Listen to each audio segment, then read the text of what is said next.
এখন আছি রসুনের ক্ষেতের মধ্যে। দেখতে পাচ্ছেন অনেক সুন্দর সুন্দর রসুন। এগুলো এখনো অনেক তুলতে দেরি হবে। এগুলো সম্ভবত রোজার মধ্যে উঠবে আর কি। তোমরা যদি একটা সাইজ দেখি এখন কত বড় হয়েছে, আপনারা দেখতে পাচ্ছেন।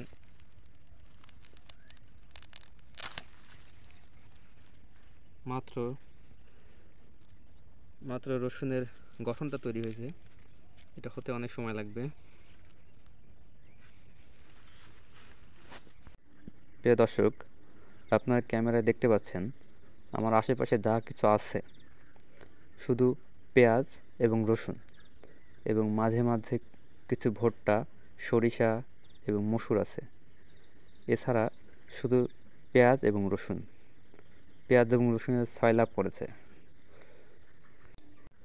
প্রিয় দর্শক, আপনারা জানেন আমাদের পাবনা জেলাতে প্রতি বছরই রসুন এবং পেঁয়াজ ব্যাপক হারে চাষ করা হয়।